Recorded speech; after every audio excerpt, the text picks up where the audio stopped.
Good morning, everyone. We have a few people who are still logging in, but I'm a firm believer in rewarding those who are punctual, so we're going to get started right away.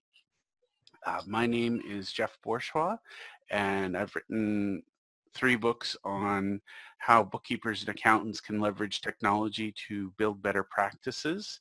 I'm very excited today. We have Tad Stevens, who's the founder of cpethink.com. He's somebody I've done many presentations with. Tad is an expert at internet marketing, and today he's going to share with us some of his secrets on how accountants specifically can get new clients in short order. So this isn't a theoretical, we'll implement a marketing plan and one day maybe we'll get a client. This is how do we leverage technology, how do we leverage our connections to get new clients today. So with that said, please welcome Tad Stevens. Hello, everybody. I am going to turn my camera on just for a second here, and you can't start your video because the host has stopped it. Okay, so I won't turn my camera on. If everybody can see my screen, if you would just put in the chat box a yes or a yep or something like that, so we know that everybody is seeing that. And Jeff, if you will start the recording, I think we're ready to go. Excellent. Okay, and also anybody that has any questions during the presentation, please feel free to ask. We will stop and answer them as we can, or maybe if they are applicable to a later slide, we'll delay a little bit, but we will get to all of them. So let's get going. Okay. Who is this for? CPAs and individual practice, small to medium CPA firms, and that is the same for bookkeeping firms. We're going to approach this in basically the same niche, and then also rainmakers, meaning people who are business development, lead gen type individuals and firms that are looking for some new ideas, maybe some new channels to look for clients. Who am I and why should you listen to me? My name is Tad Stevens. That is me up in the upper right. I'm a graduate of the University of Texas at Arlington and the University of Texas at Dallas. Excuse me. Mostly information and technology type issues or degrees. I got out finally in 1992, started working as a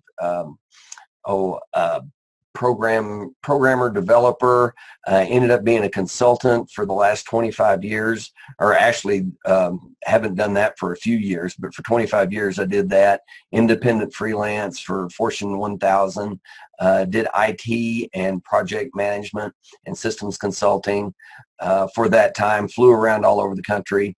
In the meantime, my wife and I founded cpethink.com kind of on a whim. And this was back in 2002. We went live in 2004, and in the interim had to learn how to market online. So have been studying and researching ever since then. I've written a book, Internet Marketing for the Small Business Owner. It is on Amazon. It at one time was a bestseller for a short amount of time, but it was. So very proud of that. Haven't updated it in a while, but many of the things in it are still relevant. They're just basic things that you can do as a small business or business owner to bring in new business, which is what we're all here to do in our business. Learning objectives. I love learning objectives. It's a carryover from the CPE area or the PD in Canada. These are the things that we're going to talk about and that you're going to be able to do after this is over.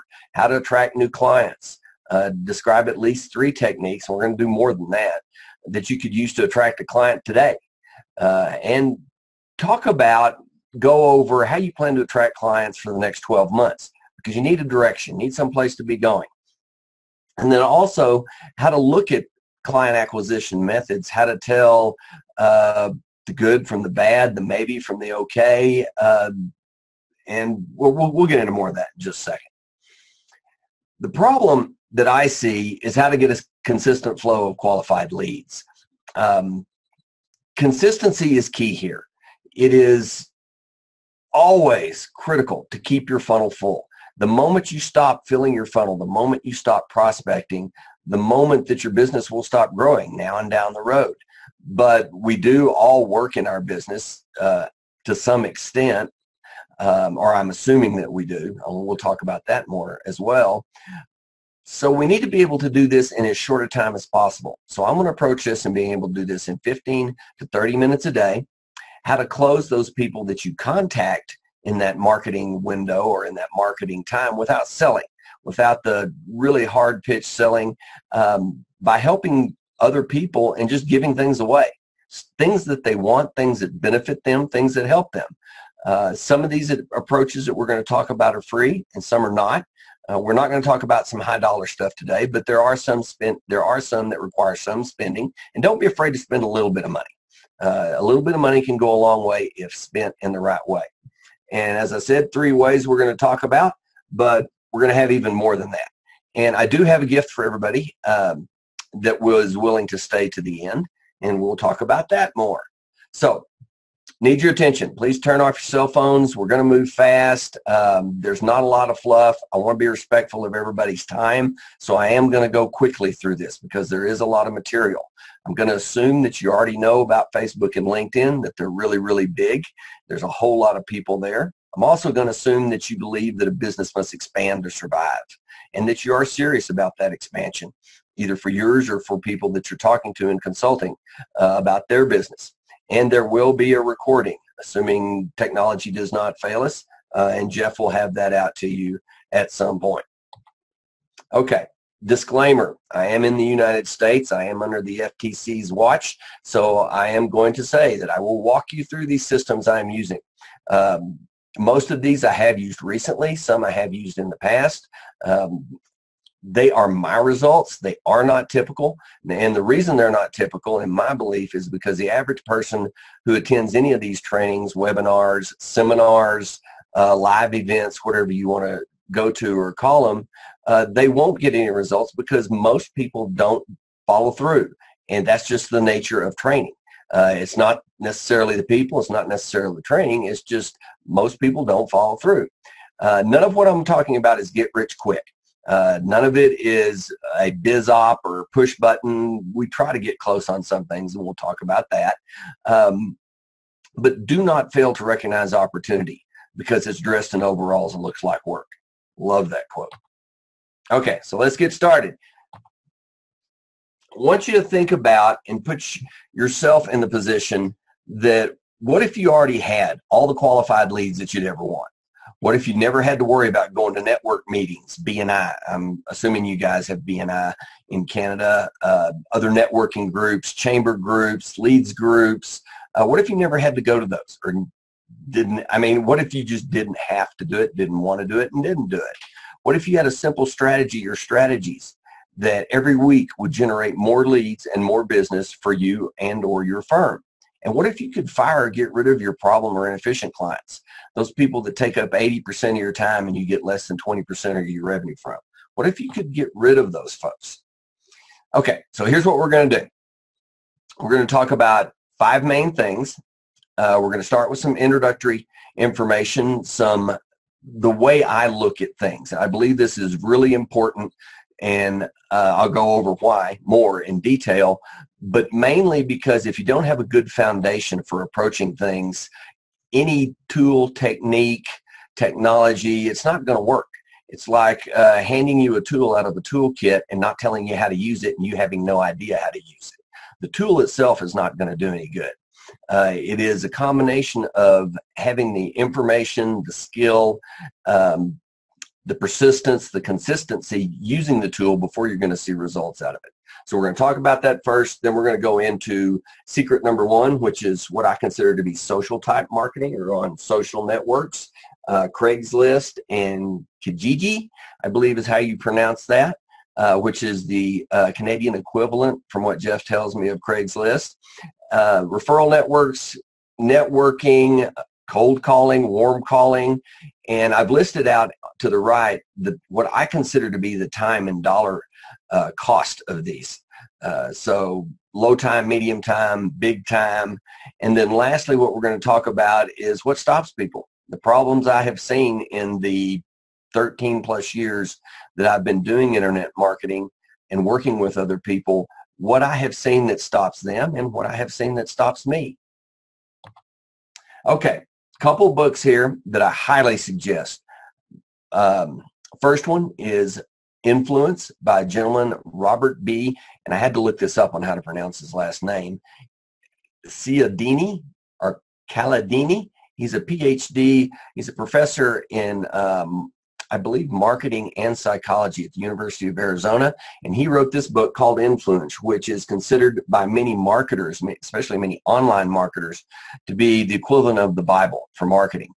Basically, what he lays out are 6 characteristics that are the same across any socioeconomic group of individuals. This is human being based. It has nothing to do with your gender, your race, your age, your location, your socioeconomic status.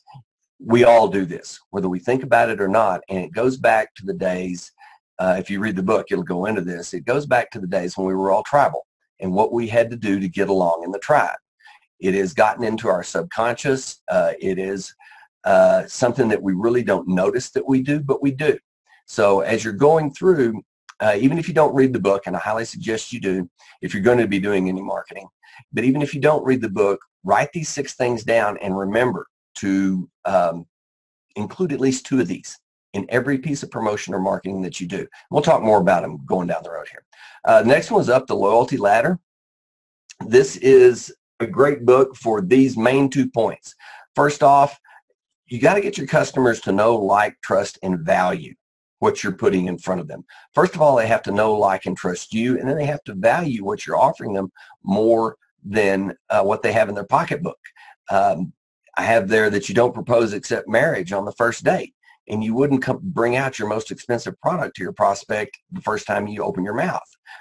If you only remember one thing, do remember this out of this presentation: know, like, trust, value.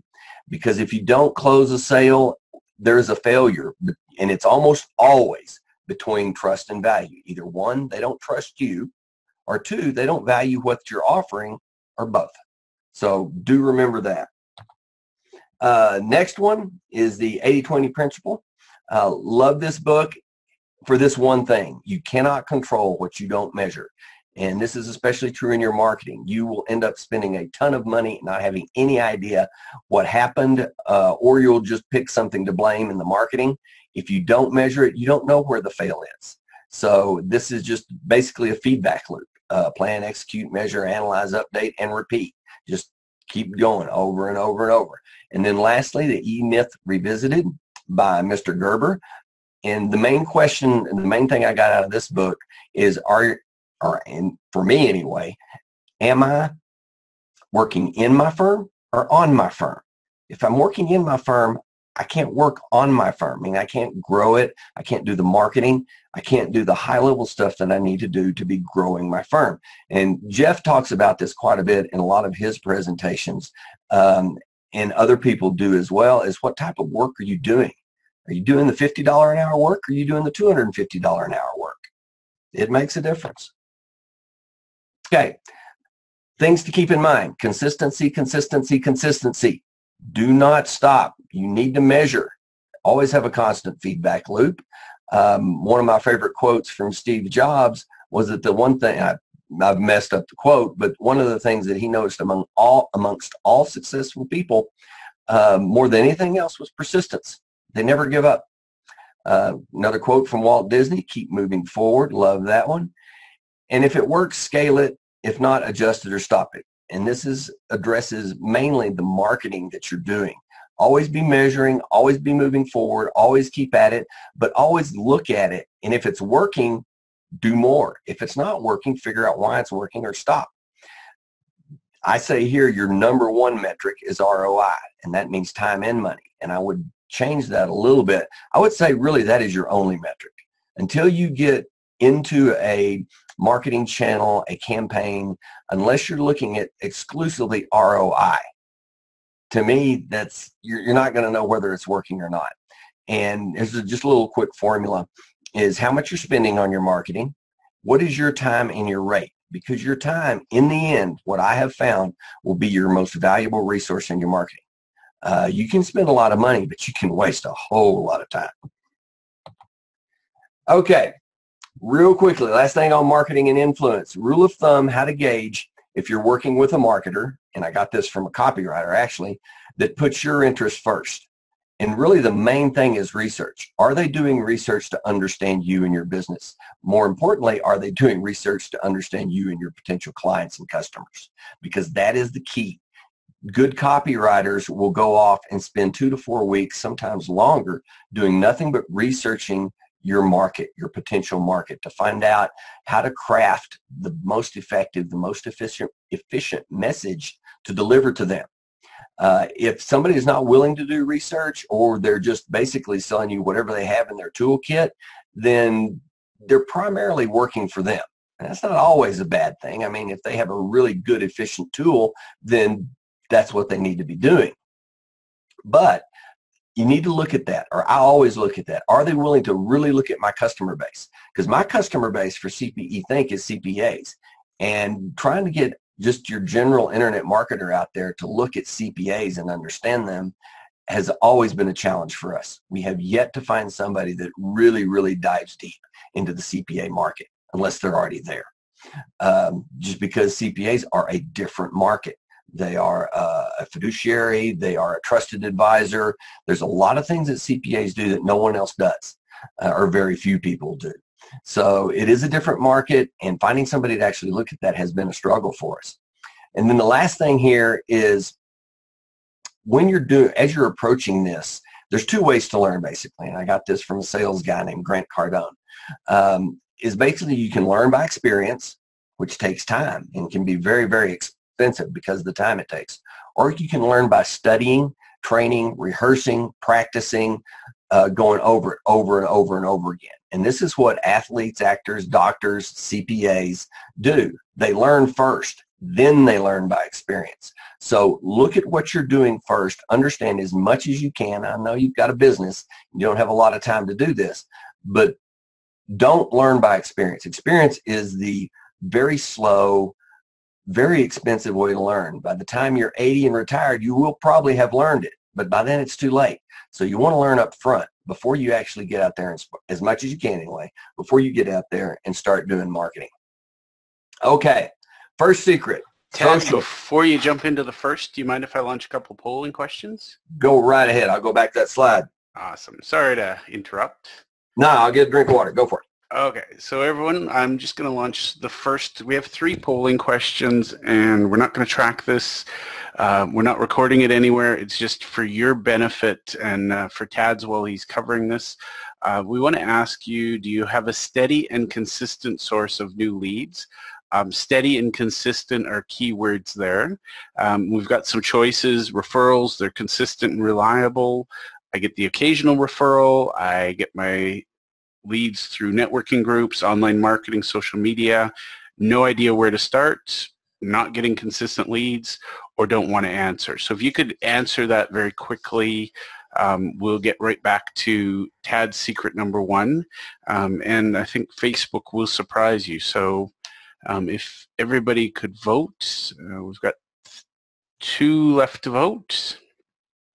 And I'll close it in 3, 2, 1. And quickly we'll share results. So what we're seeing, 20% get consistent and reliable referrals, 60% get occasional, and 20% are not getting consistent leads. So that gives you a little bit of information to start with, Tad. Thank you. Okay, very good. Nice spread. So we've got a good mix of lead generation today. So this will apply more to some, less to others, but I think it will all be beneficial. So again, let's get going. Facebook, pages and groups is what we're going to look at today. We're not going to talk about ads. First of all, it's really big. Really, really big. I know you've probably heard plenty of numbers. If you've attended any marketing webinars on Facebook, you've got more numbers than you will ever remember, and they change daily anyway. You understand, or at least you've heard why other people think you should market there. And Sometimes that is correct and sometimes it is not correct, because sometimes your market is not on Facebook. It doesn't always work, and you just need to be able to tell the difference in what situations it does, what situations it doesn't, or there's a possibility. Again, we're not going to talk about ads. Fan pages, not so much, where maybe this apply a little bit, but this is mainly going to be about groups. So first off, this is the trick or the secret, and I learned this from, believe it or not, a gentleman that cleans out gutters in Evergreen, Colorado. And this gentleman moved here, I believe he said he was from Iowa, and he was out of work, unemployed. He didn't have any way at the time. I can't remember why he couldn't get a job here. There's not, this kind of a rural area, suburb of Denver. And so there's not a lot of commercial activity here. So there's not a lot of jobs.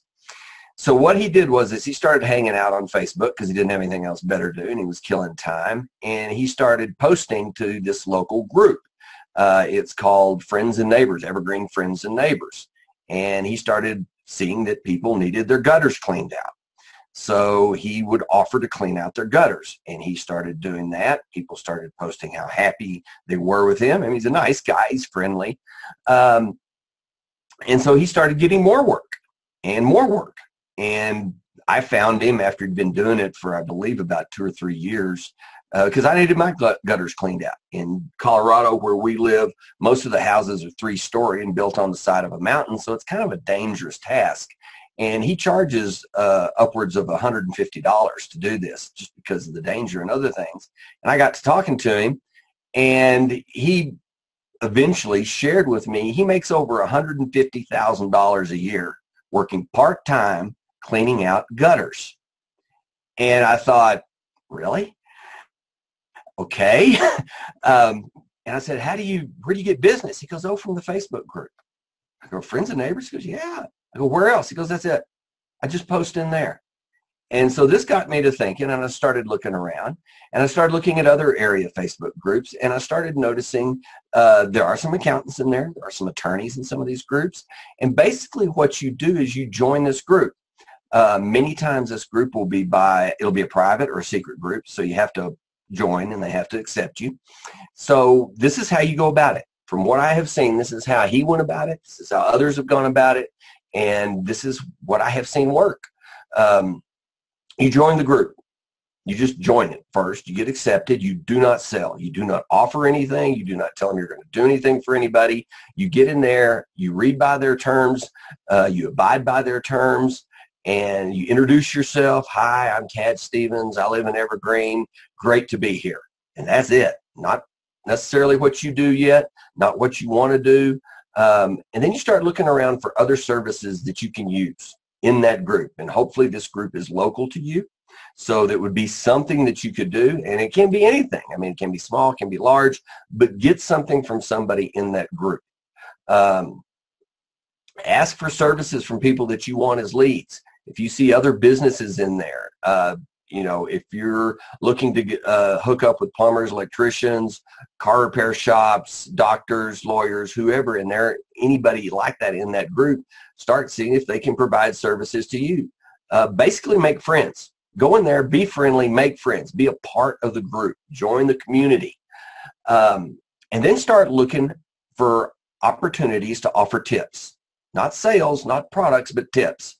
Oh, hey, everybody, you know, April 15th, if you're in the U.S., you know, it's coming up. Make sure you got everything in order. And I have out there in parentheses, rule of 10.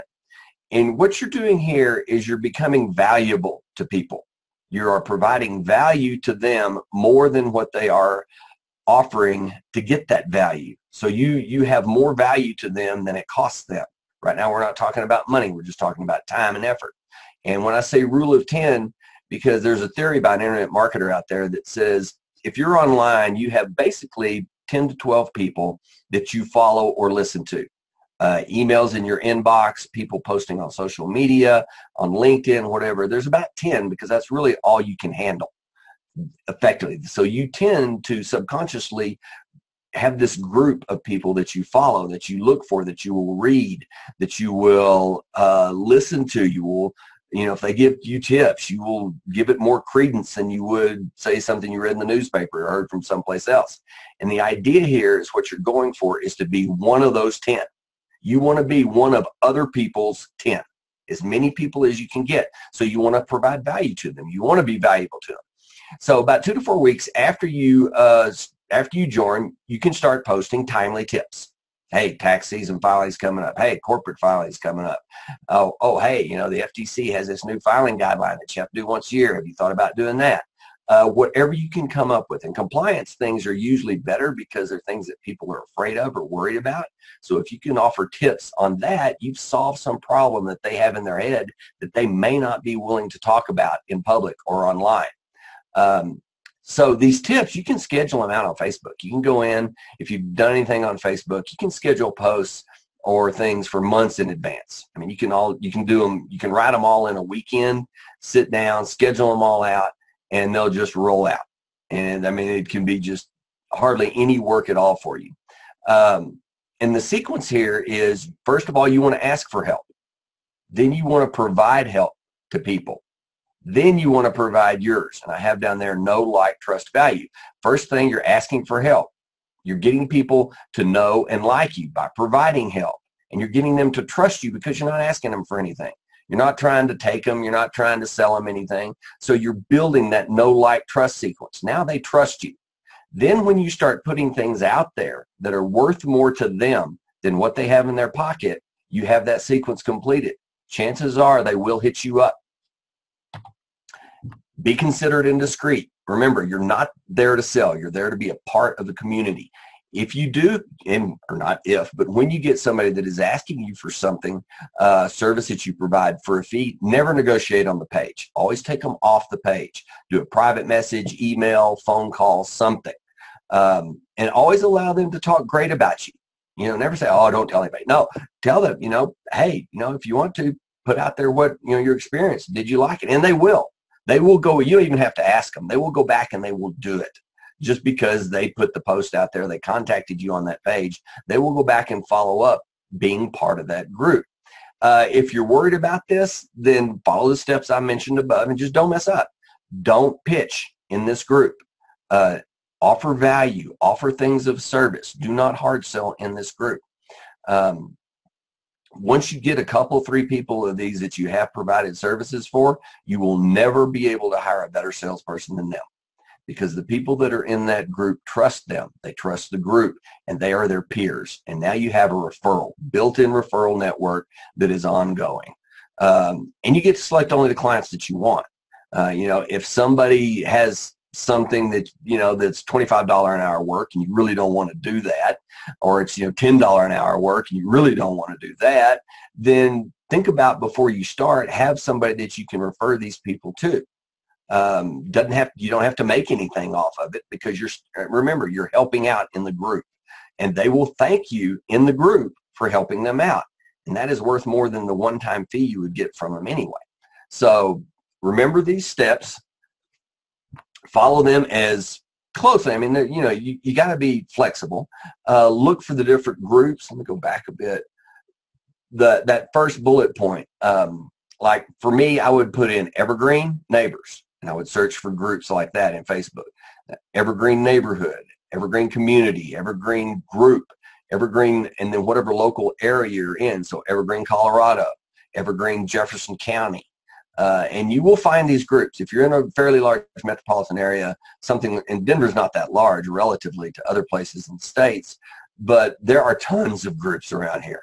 There are more groups than I would ever have time or desire to post to. So if you are in an area, I've talked to people that are in a more rural setting, and this may not work there. There may not just be the population there to support it. But in all the areas that I have worked in around fairly good-sized metropolitan areas, there's more groups than you need. So keep that in mind. Any questions on Facebook, put them in there, or save them to the end. Either way, happy to go over those. LinkedIn. LinkedIn can be good, and it can be not so good. The one thing about LinkedIn that is almost always positive is it is your online resume and billboard. It is where people will find you when they're looking for you online if you're in business. So you need your billboard, you need your profile to look good. And these are the steps that I have found that are the easiest, the quickest, and the must-do things on LinkedIn to make yourself look good. Professional picture. No selfies, please. No logos, no picture of your dog, no picture of your spouse, no picture of your kids, especially not your car. I knew a guy that had his car on there for years and never could figure out what he was selling or what he was offering. Professional picture. I mean, go pay $100, get a professional picture done. They'll usually give you several proofs, so you can pick whichever one you want. Get it on your LinkedIn profile. Your headline with keywords and a call to action. So Tad Stevens, CPA, call me. Tad Stevens, CPA, tax specialty, call me. Tad Stevens, sales tax, call me. Connect with me. If you look on my profile, search on LinkedIn for Tad Stevens, you'll see what I'm talking about. It's easy to do. Always have your main keyword right after your name. And most CPAs do this anyway. I'm not sure they do it intentionally, but they will say like Tad Stevens, comma, CPA. That's perfect. That's exactly what you need. Your summary is next. You need to tell people what you're doing, what you can do for them. And the best format I have seen for a summary is by a gentleman named John Nemo, and I will get that to you. That's part of the gift for you if you stay to the end. I'll give you his outline, and it is cut and paste simple. It is you cut it out, you put it into a Word document, you fill in your information, and it looks good. And you will notice there's a lot of them out there on LinkedIn, but that's okay. It tells people what you're there for and what you're doing. Experience, basically, or mini summaries. You want to fill those out. Endorsements and recommendations, as many of those as you can get. Trade them. I mean, if you're in the chamber, say, send people a note. Go to when you're at your chamber meeting, your BNI, whatever networking you do. Say, hey, let's switch it. Endorsements or let's trade endorsements and recommendations on LinkedIn.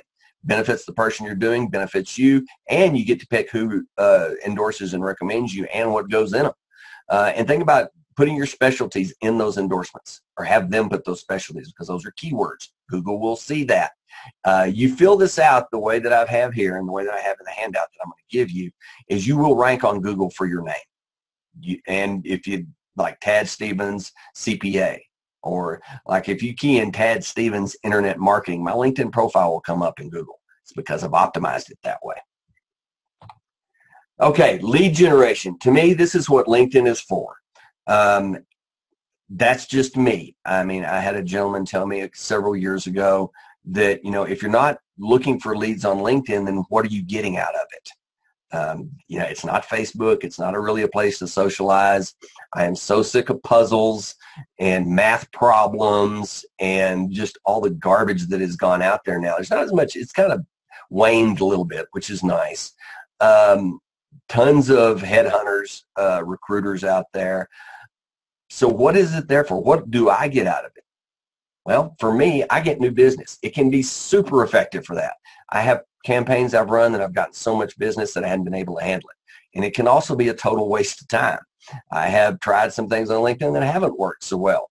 But start out, first thing you want to do, if you're not active on LinkedIn or you don't have your address book in there, LinkedIn will continually ask you to upload it. Do that.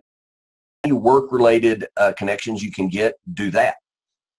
And then I suggest, and this LinkedIn kind of frowns on this, but as long as you do it judiciously, you do it respectfully, they'll be fine with it, is you want to invite 5 new connections a day.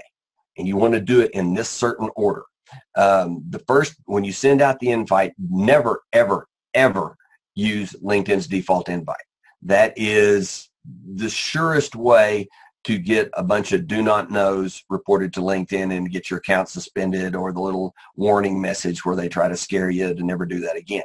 And don't do it. I mean, do not do that. Do something like what I have right here, and you're welcome to copy this. This is what I use. Hi, saw your profile, wanted to say hello. Let's connect. That simple, that short, that minimal. This works like a charm. I have yet to have any problems with LinkedIn. with people complaining about me sending out invitations. And I'll show you here in a minute how many I send out, and it'll sink in a little more. When they connect to you, you always want to respond. You want to respond within 24 to 48 hours, and you want to say, thanks for connecting. Let me know if there's anything I can help with. And that's it. Do not sell. Do not offer anything.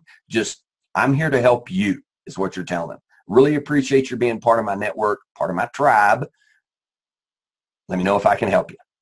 And you would be surprised how many people you get that call you back or connect or message you back looking for something, or, oh, hey, what do you do? Or, you know, hey, have you ever done this? Just off that second message. The third message is I send out about 7 days after they connect. And I start off with something to the effect of, you know, hey, would it be worth or first of all, hey, thanks for connecting last week. Would it be worth 5 minutes to explore mutual opportunities? You know, understand you're busy.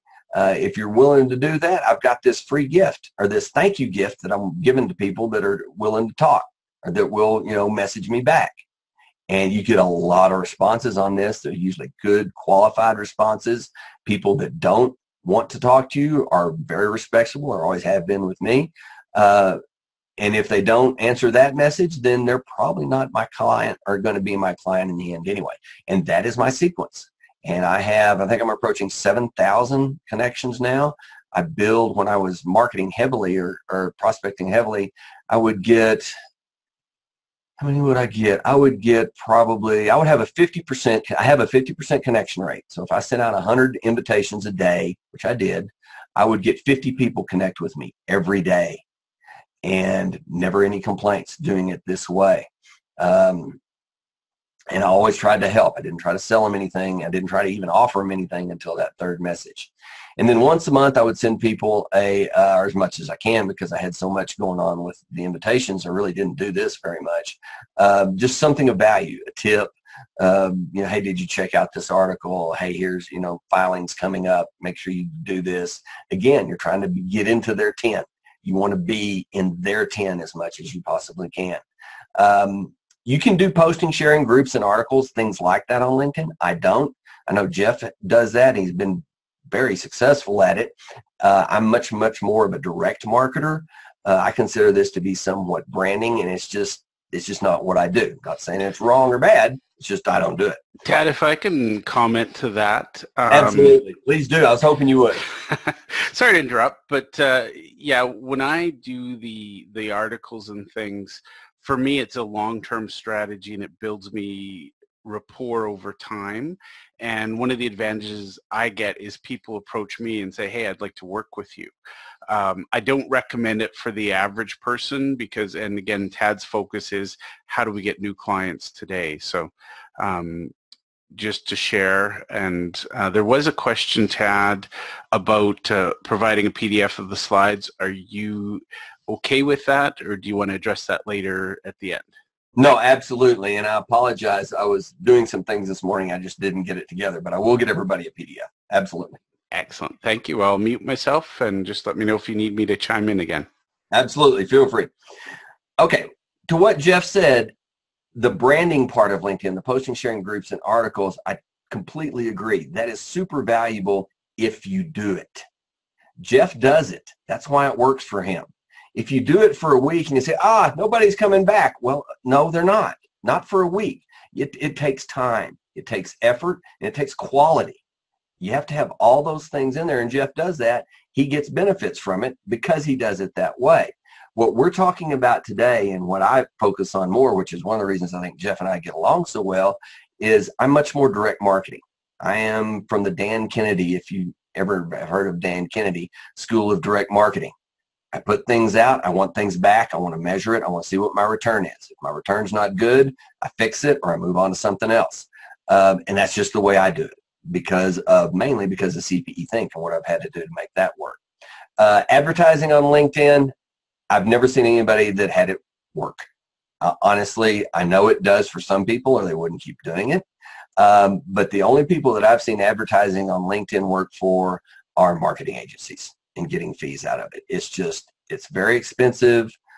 People really don't go to LinkedIn to buy things, so they're not searching there. So seeing an ad on something really doesn't work as well. If you want to do advertising and you're looking in the direct marketing arena like I do, Google AdWords. I mean, that is the tried and true. You just need somebody good or need to work a campaign, make it efficient. Okay. Gift number one is I have cleaned up a presentation I did on LinkedIn about 6 months ago, and I've made that into a PDF. I'm going to give that as a PDF to you as well as the PDF for these slides. LinkedIn, real quickly, there are several automation alternatives now where you can go out and you can have your invites sent out automatically. You can have profile views of other profiles done automatically, so hopefully people will look back at your profile and then you can message them or invite them. That can be very efficient. It can be very good. It can also get you in trouble with LinkedIn depending on what you're doing. I know several months ago LinkedIn started cracking down on profile views because people were doing too many of them and they knew that it was a marketing tactic. I was doing it at the time and got the dreaded, "What are you doing? If you keep doing this, we'll ban your account" warning. So I stopped doing it. I just don't do that anymore. Also, automation is not really effective and efficient if you're doing local prospecting, usually because there's not a large enough pool locally to justify the cost of the automation. It's not always true, but you need to look at that. If you're just looking for local prospects, then go back to the slide before where I was talking about the invite 5 connections a day. Doing that manually can be effective because you will go through your pool of local prospects eventually. Then you can just keep circling back around and around and around. There's several providers of the automation. Most have limited capabilities and compatibility with LinkedIn. LinkedIn has an API. A lot of them don't keep up with it, and so they end up having to scrape LinkedIn, meaning doing outside of LinkedIn's terms of service. Just be careful with compliance. You don't want to get your account banned because LinkedIn can be a very good place to go. The tool I use, I want to talk briefly about this. It needs a webinar all by itself, so we're going to just have one slide on it. It is fairly expensive. It is more for national or at least regional markets. It doesn't really work well local. It's really too expensive to justify it. But this is what I would do, is I would get 2 to 5 or more appointments, sales calls a week scheduled from this prospecting. And it was 95% automated. I would send out 100 connections a day. I would send out 40 in-mails a day for free, because the software that I used LinkedIn's API, and LinkedIn doesn't charge for in-mails if you use the API. Most people don't know that, and so they end up, if they do in-mail, they end up paying LinkedIn, I can't remember what it is, a couple bucks an email or something like that. You get so many for your $75 or $65 a month membership dues.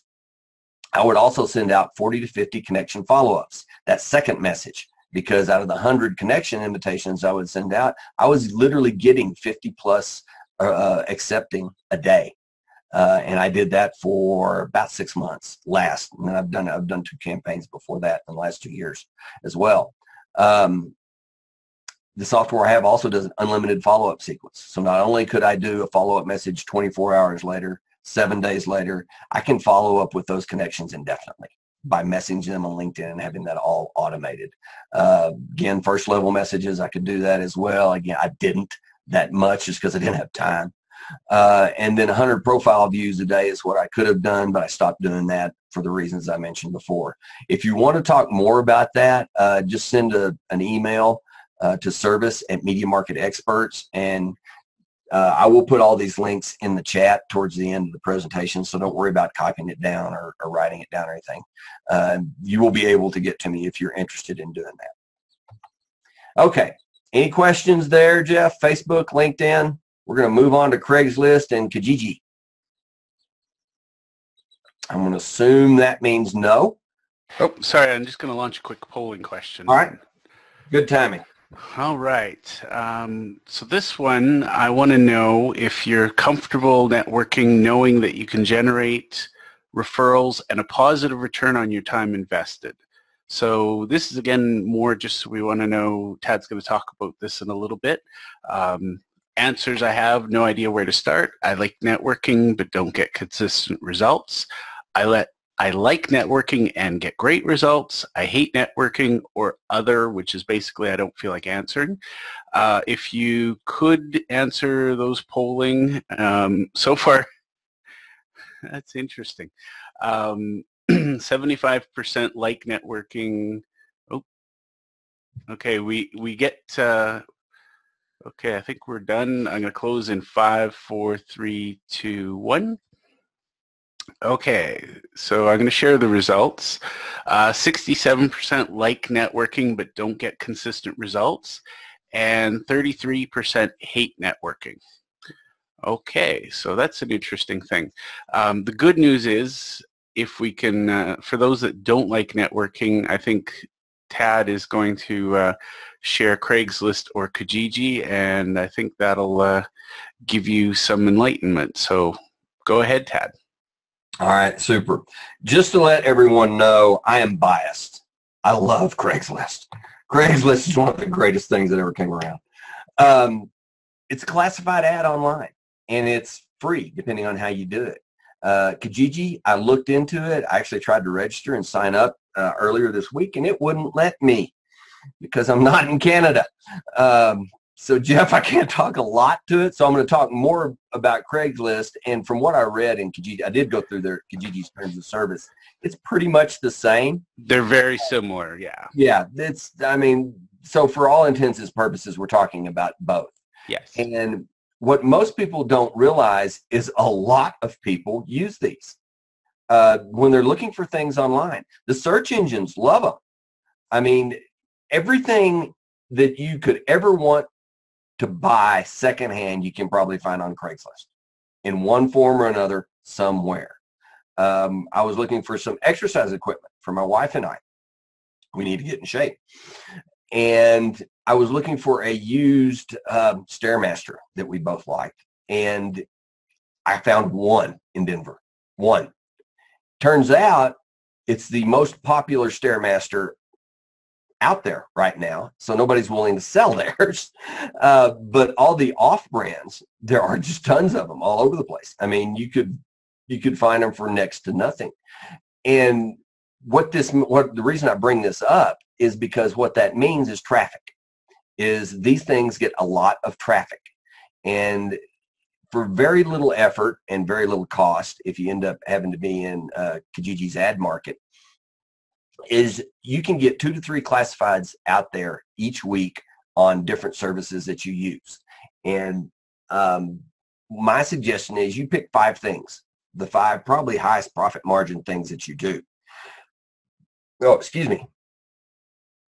And you want to make an ad for each one of these things. You want to make it keyword rich. You want the keywords in there, whatever the service is, be it tax preparation, compliance reports, whatever you call it, whatever your market calls it. You want to phrase it that way in the ad, and you want to put it in there at least twice and in the heading. And you want to have a graphic if you can do that.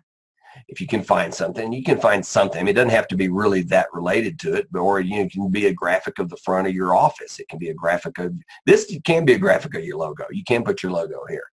And even if you have to pay for these things, if Kijiji, says, hey, you're a commercial marketer, you can't post these classifieds for free, because I did read in there where if you put more than 5 or 6 a week or a month or something like that, is they will move you over to their marketplace. And if you're only spending $5 a week on these things, I mean, do the math on that. You take 2 weeks off, you have 50 weeks in the year, you spend $5 a week, that's $250 annually in advertising. And my belief is you will get at least 1 client out of this. And if you don't, then and you can stop. But to me, if you haven't tried this is something you can start as soon as you get off the webinar. You can get on Kijiji, you can go out there, you can set up an account, you can put together a quick ad and get it out there. And put the same ad out there once a week or once every 2 weeks, but keep it fresh. Keep one out there, because Kijiji, I believe, and Craigslist, they do this the same way. They put the most recent ads at the top. So putting one out there won't do. You need to put one out there every other day. And if you're in a really, really crowded niche where you have hundreds of these things coming in a day, then you want to put one out every day. And, you know, if you have an assistant, get them to do it. You can look at, there's a couple of outsourcing places that Jeff will talk about in one form or another at some place, but I use Fiverr, Upwork. What's the other one? Oh gosh, I can't think of it. My mind's gone blank. There's several out there that you can use. But if you don't want to do it, hire somebody. Pay them, you know, $100 to write all these things up, give them back to you, and then you can just have somebody schedule them or do it yourself. But get these things out there. This is worth doing this for at least a year.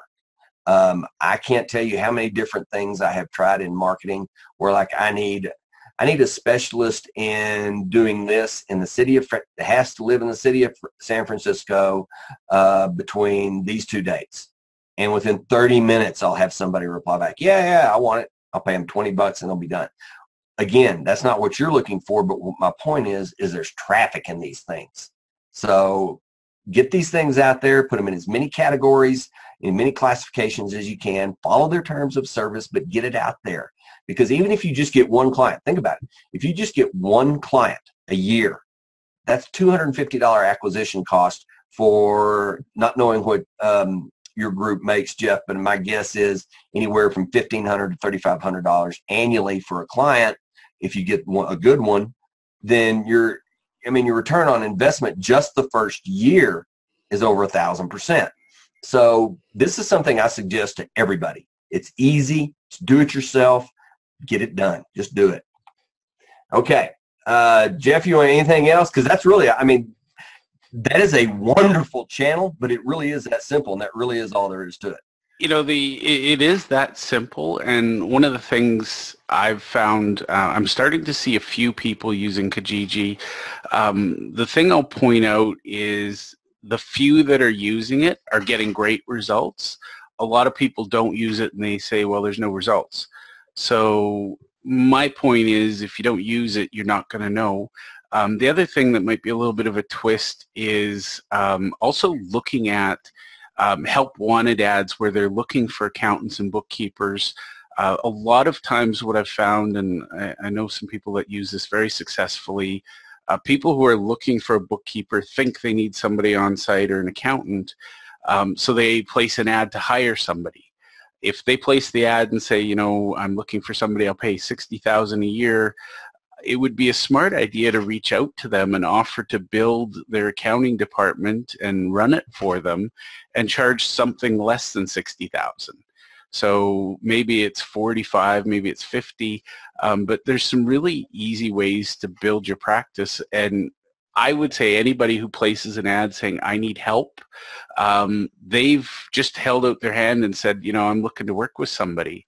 If you don't want to get involved in the bookkeeping piece, you can definitely, you know, go into a partnership with a local bookkeeper, get them on board.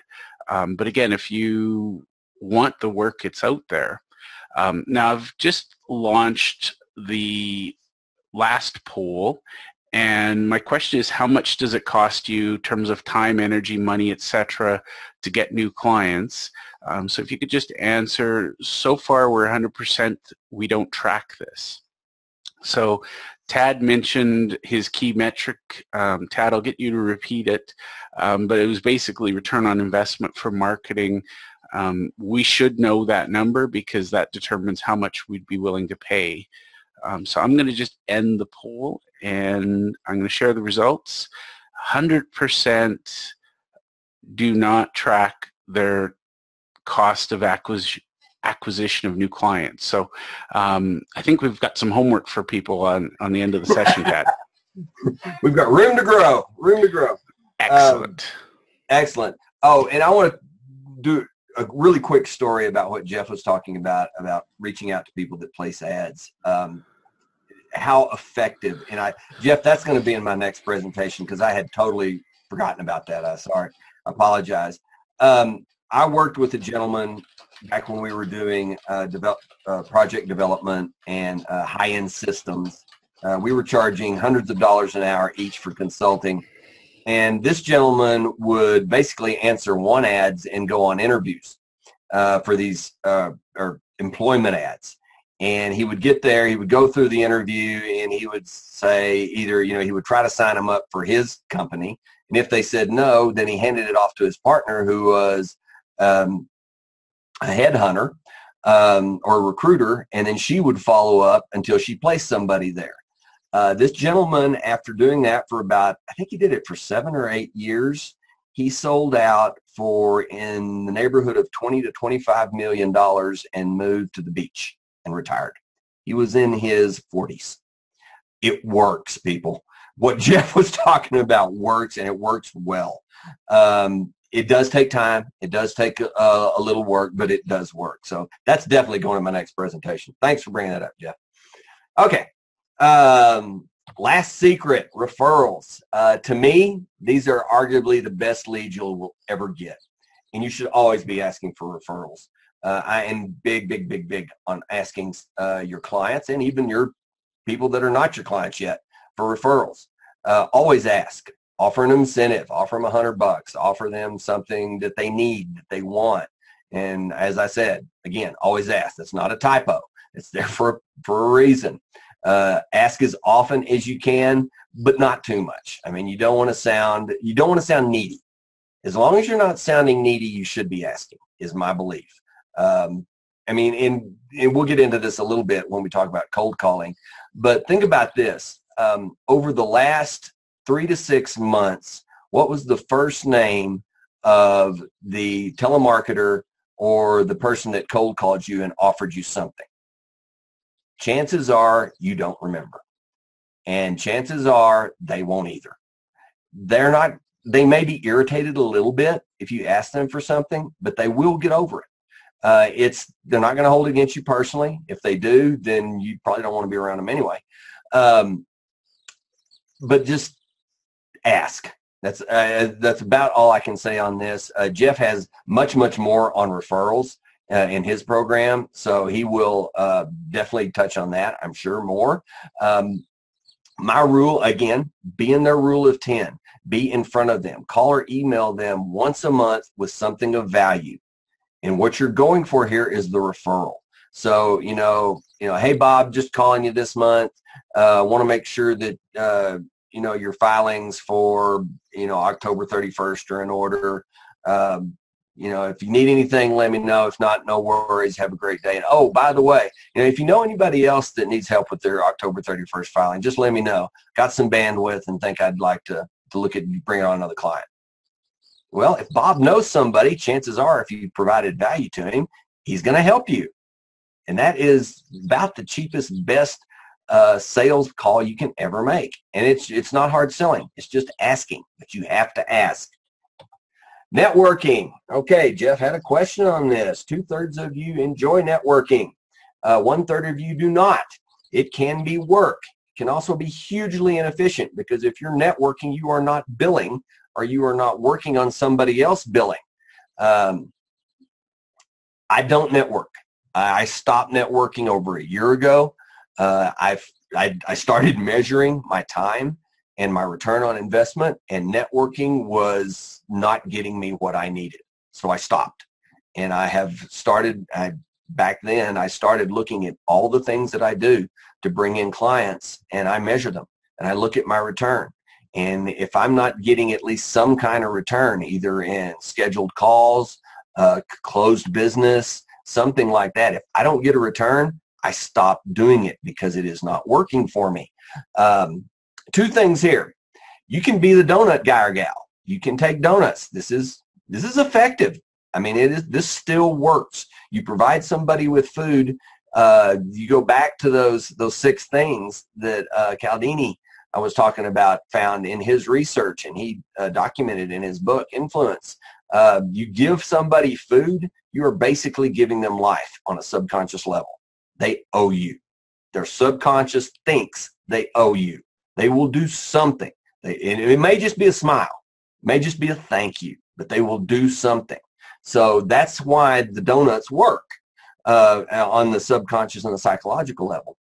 But you also, at some point, you don't want to just be the donut person. You don't want to just be thought of as somebody with donuts. So as long as you're bringing donuts, coffee, whatever, and you're transitioning into a sale or into an approach of a sale, then that's fine. But don't just be bringing donuts for people. You're just providing food for people that don't need it. Jeff, you want to jump in here on networking, because this is something that I defer to you on. Absolutely, I'll jump in. So personally, I believe networking is absolutely critical and valuable for the small firm who's looking to add 1 or 2 clients a month. If you are a bigger firm, networking, you just can't do enough of it to make it worthwhile. So I shared a couple of my favorites. Personally, I used to join, I worked at BNI, I was with BNI, I was a member of, and it's Business Networking International. There's other groups out there as well. My personal challenge with BNI was that results were hit and miss, and it really depended who was in the group and, what the group was like. And, it was an interesting session, but it was a lot of work. I found I could put on, and this is my tip of the day, I could put on little networking events at my firm, utilize a boardroom that I had, invite, let's say my boardroom could hold 10 people. I'd invite 5 clients and ask them to bring 5 business associates. So what that did was I got to see 5 clients, and I got to build rapport and meet 5 potential clients. I got such great results out of that. We actually went to the extreme. We once a month rented a meeting room at a local hotel, and we would do 4 networking sessions in the day. So we'd have a breakfast session, a pre-lunch session, an afternoon session, and an evening session. And again, we would always invite key clients and ask them to bring their friends, colleagues, acquaintances, and my personal record, we picked up 20 clients one day. So it is worthwhile. In this day and age, I like things like Chamber of Commerce events. Those are great places to meet bigger businesses. If you're not a member of either your local Chamber of Commerce or Better Business Bureau, great associations to be part of.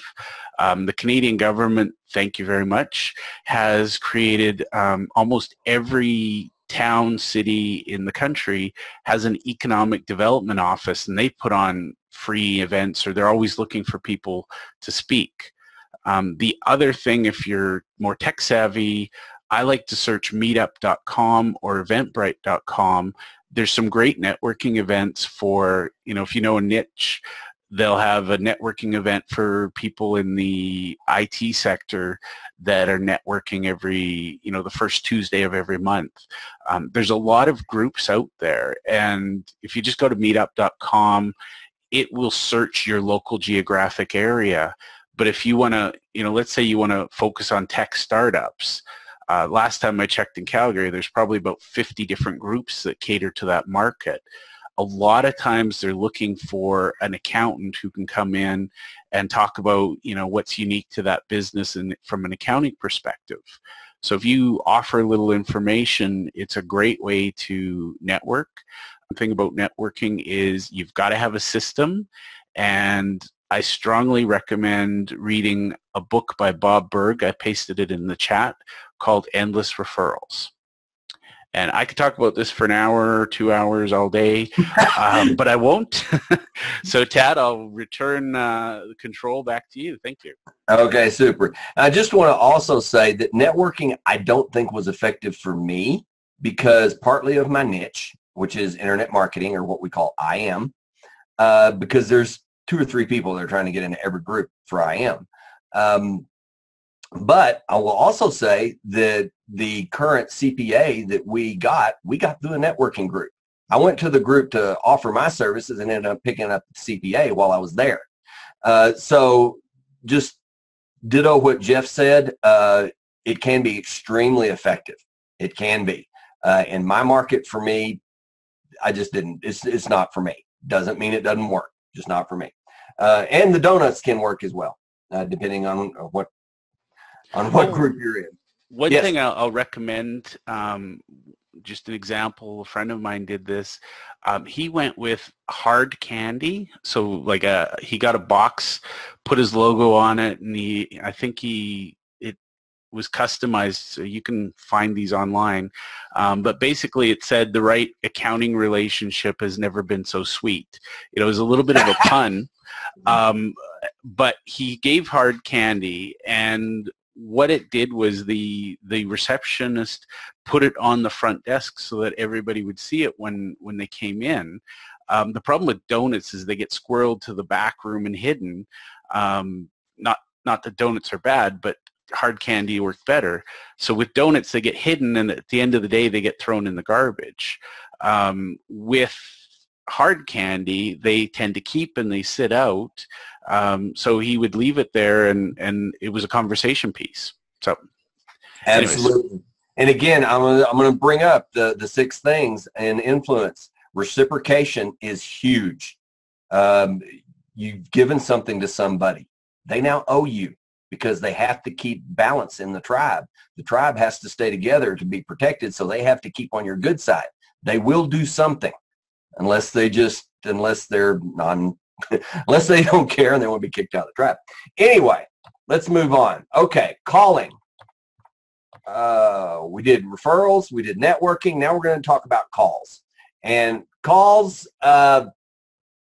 can be good. They can be a waste of time. They can be insulting. They can be all kinds of things. So we're going to just go through the list. Warm calls. Warm calls are what we call calls that you already have a relationship with this individual. You know them. They are okay with you calling them.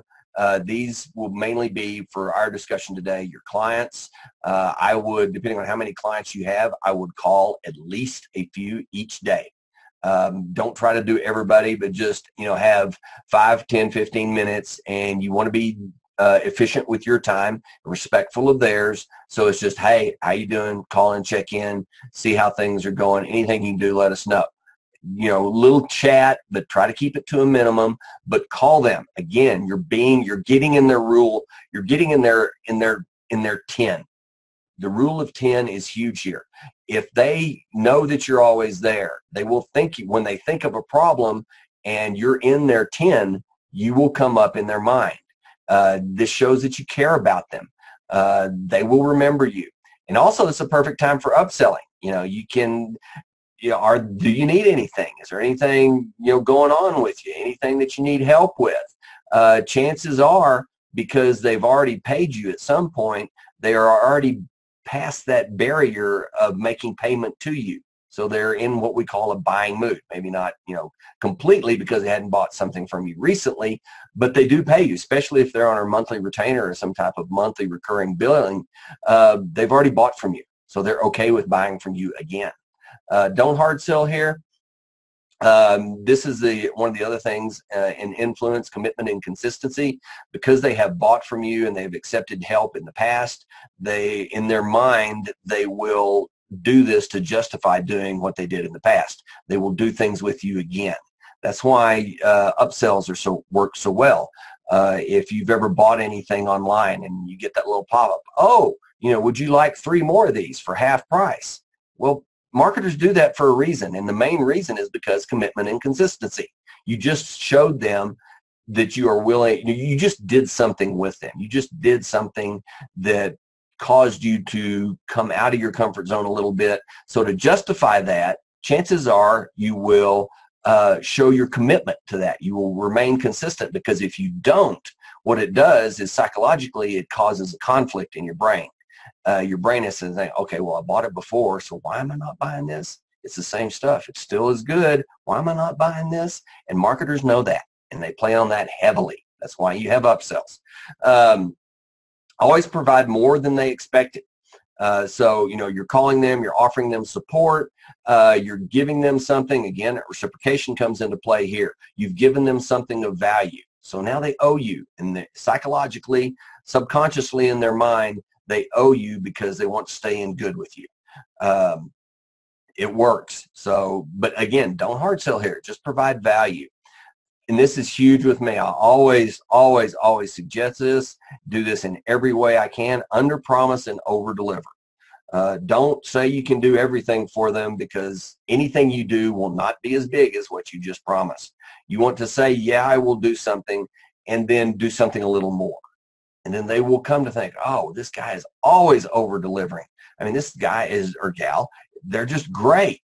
You know, always, always, always over deliver when you can. If you can't, understand, but do something, even if it's just a little thing. It will be noticed, at least subconsciously. Also, do not blame them for you not calling. I am probably the worst about this. I hate calling people on the phone.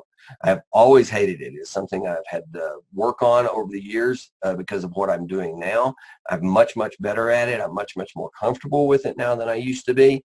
And one of the things that got me over that is stop coming up with excuses why I can't call them. Oh, they'll be upset.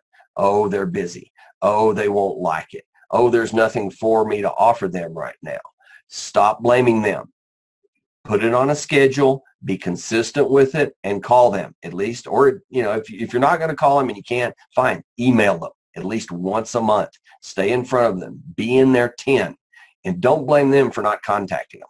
I don't care what they do. Unless they just come right out and say, never ever call me, or don't email me. I don't want to hear from you unless I call you. Yeah, okay, maybe.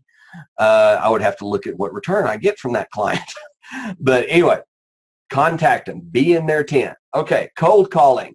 This is the worst thing that I have ever done in my sales and marketing. I hate it. No one likes it. Even people that do it for a living don't like it. You talk to them, they don't like it, but it works. And it works because of numbers. The third bullet point here, where I say it does work, in Kutenda. I believe Kutenda is Swahili for speed. And there is a company here in Denver that took that name. They're a local marketing agency. When they first started out, there were two business partners that were the owners, and they had no business. So what they did is they sat across from each other on a conference room table in their empty office because they had no business, and they would cold call. They just went down the phone book. They took certain niches like plumbers, electricians, whatever. They provided local marketing services, and they would just go down the phone book. One would make a call, and then the other one would make a call, then the other one, and then just ping pong, back and forth and back and forth. They did this for 8 hours a day. That's how they got started. It works. I mean, it just does. It can be uncomfortable if you don't like that. If you are uncomfortable when people they don't want to talk to you, they may get angry, they may get derogatory. It is possible. It doesn't happen a lot. I mean, it really doesn't. In cold calling, people just are generally more abrupt and more frank. But if that also makes you uncomfortable talking to people, this is going to be something that you're just going to have to work at. Now, the other thing is for everybody on this call, or I'm assuming understanding what everybody does on this call, this is not the most efficient use of your time, but it does work. And that's why I had the outsource here. I had an outsourcer that worked really, really well for me several years ago.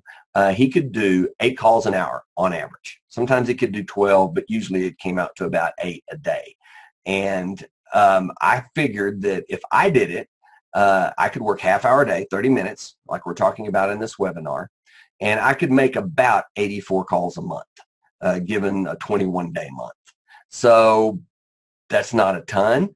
If you take a 1% conversion rate, which is not untypical for cold calling, say if you took a 2% conversion rate, that's only 1 sale out of a month. Is that worth it? If you're only spending half an hour a day, depending on what else you're doing, how you're looking at getting clients. I have some numbers here in just a little bit we'll go over. But that may not be the best use of your time. But it still works. The point I'm bringing up is it still works. It's still a viable alternative, even if you don't do it. And I'll show you how you can automate some of this stuff at the end.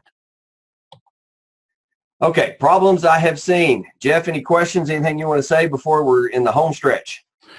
No questions so far.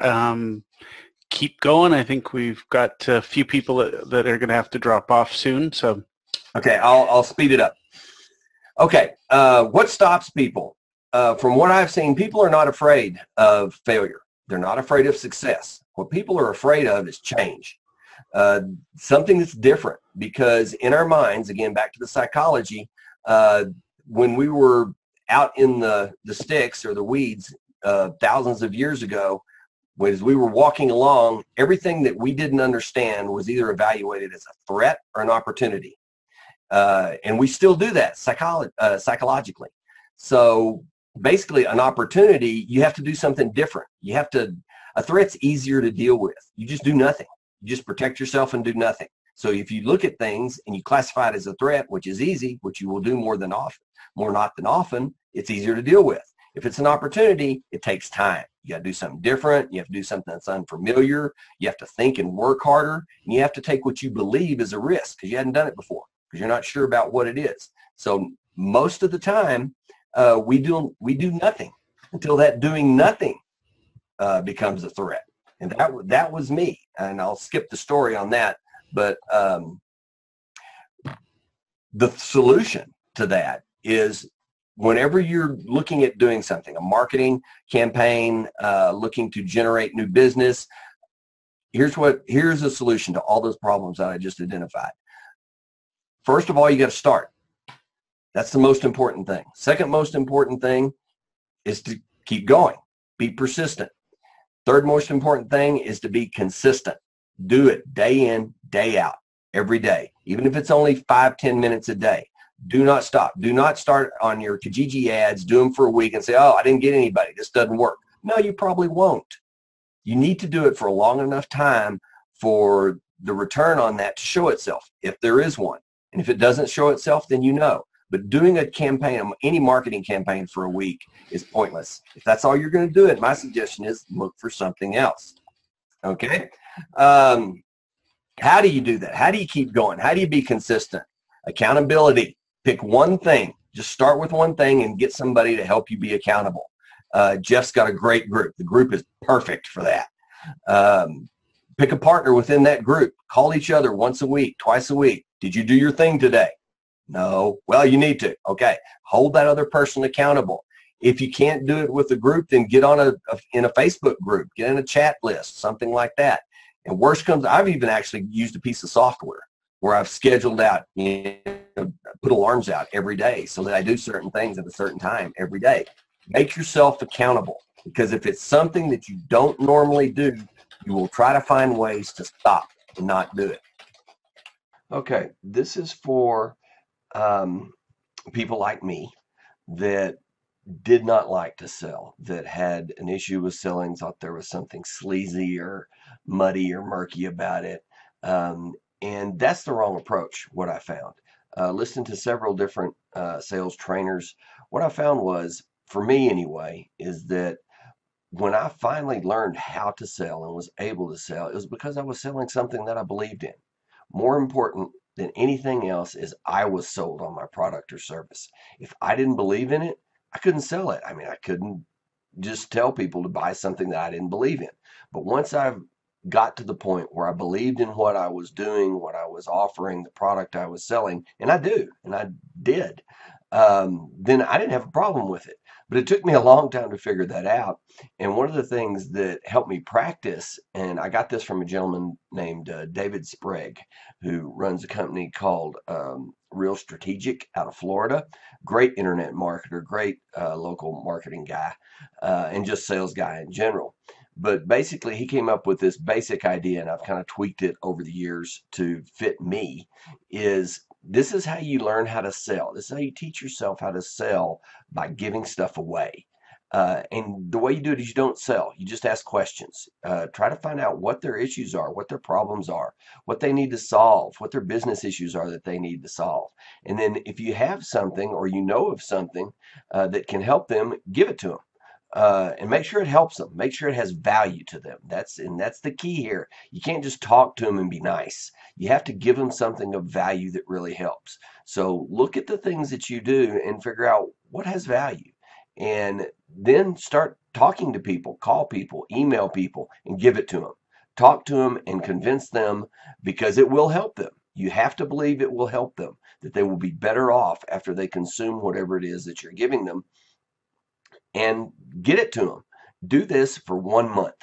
1 month. Call somebody every day, talk to people every day, send emails every day for 1 month. Now, you do have to have good boundaries here because you may find, it doesn't happen a lot, but it does happen some, that some people will want more for free.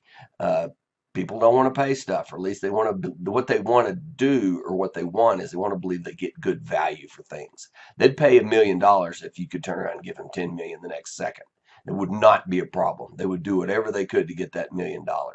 Um, so do this for a month every day. And then after you do that, get Grant Cardone's The Closer's Survival Guide and Seller Be Sold. And Jeff's training. Jeff has some excellent sales training as well. But get these three things.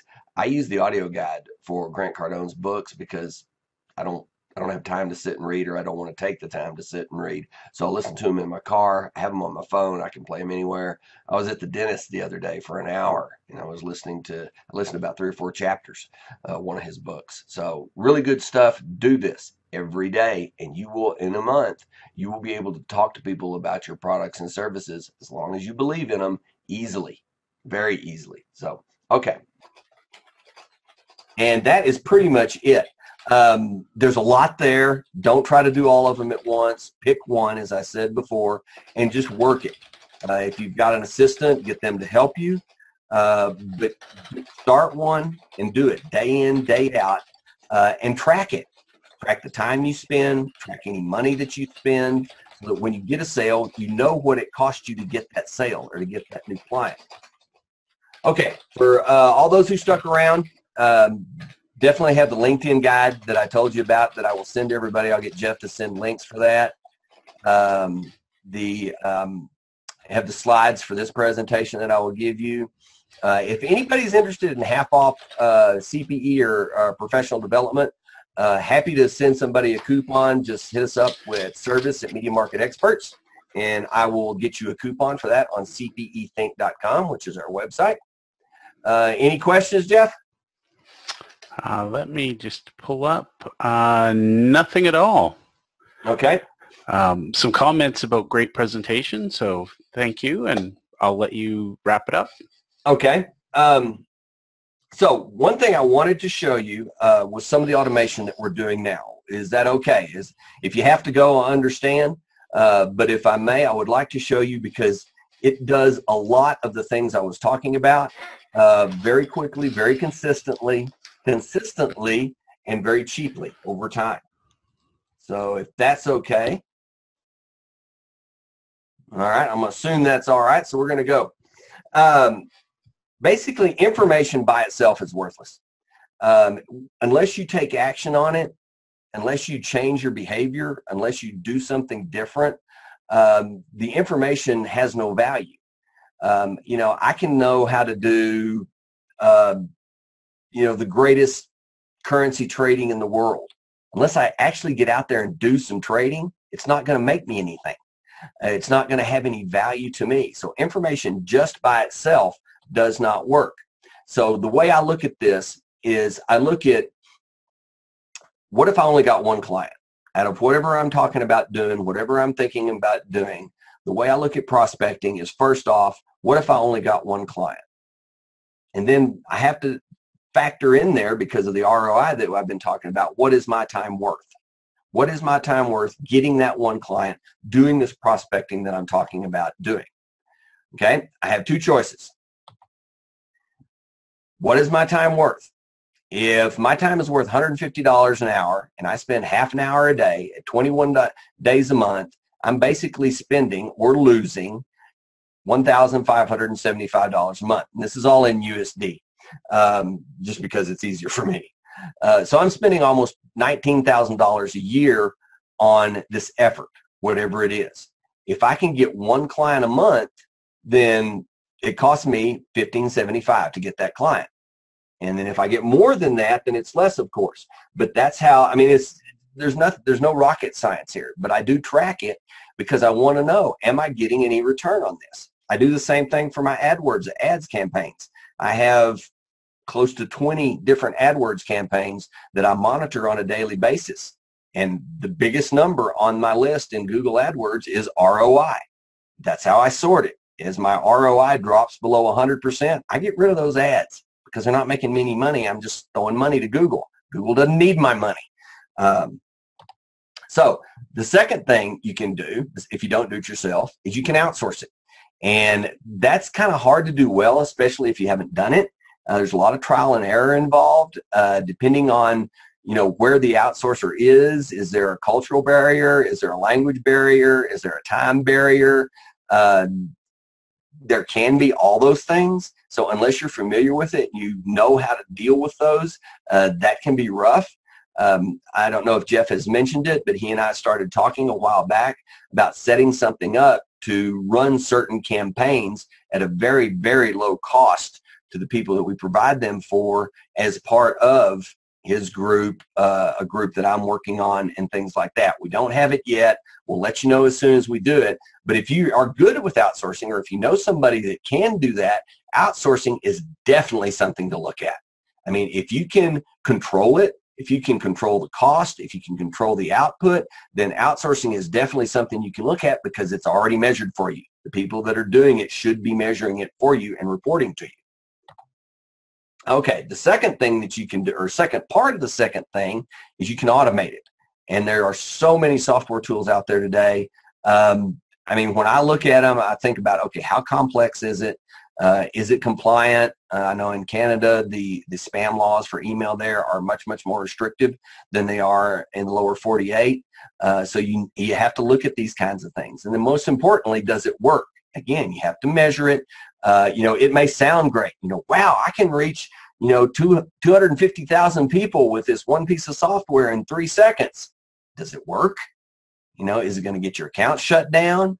Can you understand it? I mean, it sounds great. There's so many things. And I have probably bought more tools and whiz-bang shiny objects than most people have even heard of. So these are important things. I have to look at these. Is it complex? Is it compliant with what I'm doing? And does it actually work? Does it actually do what it said?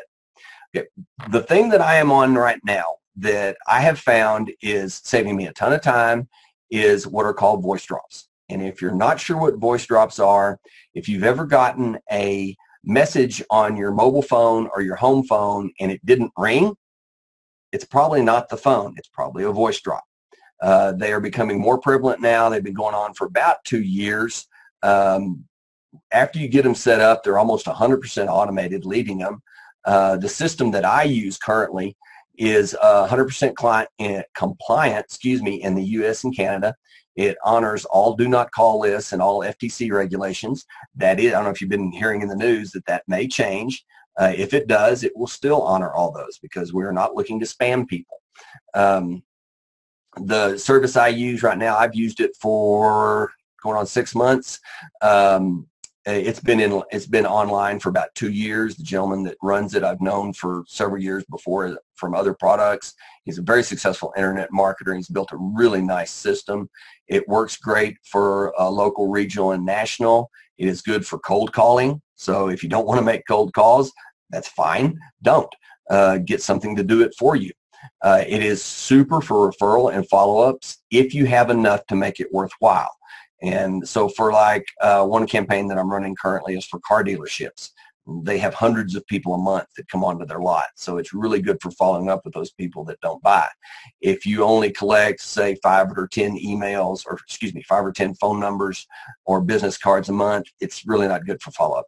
The numbers are too small. When you leave when these voice drops are left, you will leave there will be a number in there to call back in the voicemail. Plus, there'll be a caller ID. And those can be the same or separate. I'll talk a little bit more about those. But if you're going to do one of these campaigns, what we've seen is it's best if you answer the phone or you have somebody that is ready to answer the phone, actually pick up and talk to the people. You can outsource that if you don't want to talk on the phone. There are people that will do that for you. I personally use Jill's office for some of these. Found they're very good at that. There's other people you can use as well. The 1% that you would have to do if you were doing this is you would have to record the message. And really, you don't have to record the message because you can outsource that as well. And the service that I use has male and female voiceover talent that they can, and they will provide that. So let me See if this works. Hi, my name's Chris Smith with Really Good CPAs, and I'm calling local businesses in my area to say hello and introduce myself. As a hello gift, I would like to do a free 5 to 10 minute filing evaluation to make sure you don't have any surprises coming up. No charge or obligation, and it's just my way of saying hello. I'm at 123-555-1212. Again, Chris Smith, 123-555-1212.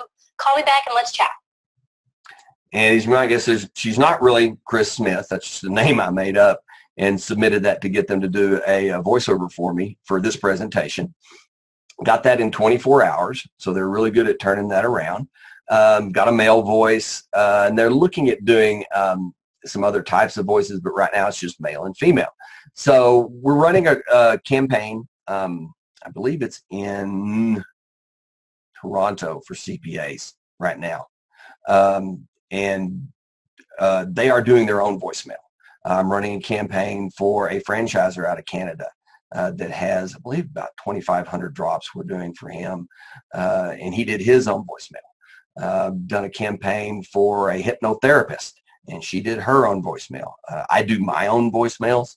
So it just depends on if you want to talk on the phone or not, but it is strongly suggested that you answer the phone if you can. Okay, let me get back to this. Okay, what we're charging right now for this service is $24.95 after the first month of doing it. And this is for car dealers mainly. You can go to that link on the bottom and you can see our sales page for that. We have some various pricing. We don't have the $3.95 for the one-time trial where we just do 500 drops. And that's just to get them in the program, just to see if they're if it works for them, if they like it, so on and so forth. Then we start out at $9.95 for the first month, and then we go to $24.95 after that. Now, we do more than just voice drops for these people. I mean, we do Facebook ads, we do some email follow-up. There's more that we're doing than just the drops, but the biggest part, the most effective part of the campaign is the voice drops, because it actually, people listen to it. I mean, they get to hear it. So what I wanted to do, Jeff said, if you're going to do this, you got to come up with something for my group. And I would love to get you guys in this program. So what I did was I got a trial here that I put together, talked to Jeff about it. And what we're going to do is we're going to do, or willing to do, is we will do over 1,000 drops for you, at least 1,000 drops in a niche that we talk about, that we look at, make sure that we can get that many drops. Which normally, again, if we were doing it for the auto dealers, we charge them $3.95 for just 500. We'll pick the niche with you. I will spend some time on the phone. We'll go over what you're doing, what you're looking for. Normally, I charge $250 an hour for this type of service. I'll spend at least 30 minutes doing it with you. I will write your script personally for your drop. I will have it voiceover recorded if you want. Normally, again, it'll take me about 30 minutes to do all that, so it's about $125 that you would spend on that. I will also offer you 2 call tracking numbers. So we will have one tracking number that you can leave in the voicemail, another tracking number that you can put on the caller ID, and I'll do all that for you. If you got a service to do that for you, the cheapest one I found was $99 a month at callfire.com. I think there's one out there that's a little cheaper than that, but they're limited in some of the features that they have. And this is the biggest value to me, or just besides the drops themselves, is we will also provide you with a list of phone numbers. We have 2 ways that we generate phone numbers by niche. The cheapest I found in Canada is a group called infocanada.ca. For the Toronto area, I can't remember what I searched for, but they priced it out at $530, and that was USD. So all in all, if you did pay me to do this, or you went out and tried to piece it together on your own, it would be a little over $1,200 USD. But Jeff said I had to come up with something to make it worth your while, to make sure that your return was there, because return is so big to me. He said, okay, if you're going to say return is big, then you got to show them. So, okay, we will do this for you one time, up to 1,000 drops for 146.55 USD. That comes out to 195 Canadian as of this morning, according to Google's Google's conversion on their just on their search page. So, and we will do this within 2 weeks. We want to get this done. We want to get it out there because you have two choices again. What is your time worth? You can do it yourself. You can, if you do all this and you get one client, just one client, it's going to cost you around, in your time, roughly $1,500. You can automate it this way, and our goal is to get you at least 2 clients out of this. We figure that if you put out 1,000 drops with the message that we're going to write for you, with the area that you're going to do it in, for the niche that you're going for, you should get 2 clients. You should get at least 10 phone calls, and you should be able to close at least 2 of those people for your services. So that is our goal. And again, the link down there is where you would go. And I'm going to put all that in the chat box here in just a second. Let's see. Where did chat go? Chat. There it is. Okay. Oh, it's not doing that. Sorry about that, guys. Let me pause this. Okay. There are the links for the voice drop to look and see what we're charging the auto dealers for the sales cart, which is mme.samcart.com products/Jeff, and then our support email is there as well. So let me go resume the share. Again, our goal is to get you 2 clients. We want you to be successful. We want to make this as push button as possible. I hope that through the webinar you've seen that I have done this for a while. This is what we do day in and day out. Internet marketing for ourselves, for our website, for the clients that we have, for the webinars that we present, that Jeff and I go together, and for the stuff that I just do on my own. So the guarantee and refunds. If you don't get at least 10 phone calls, we'll do another drop for you. We'll do at least another 1,000 drops to a niche that we agree on. Like, we're not going to send a drop to a niche that just won't convert. We'll find somebody that converts for you, and we will do that again for you.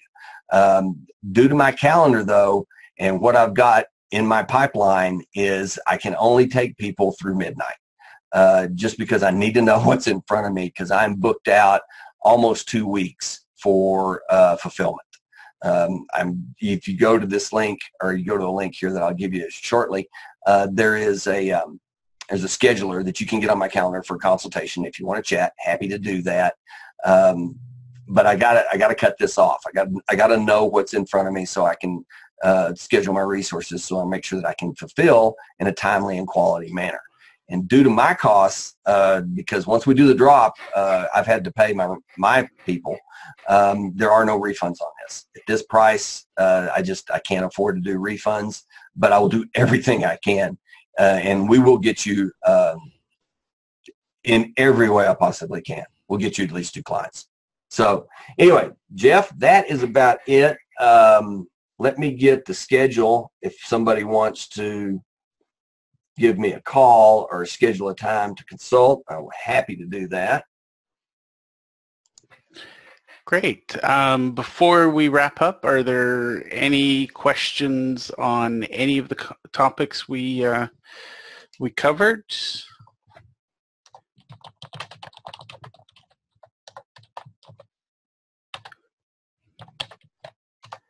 Okay. Anybody at all? Now would be a great time. But again, if you got something later that comes up, remember our support email.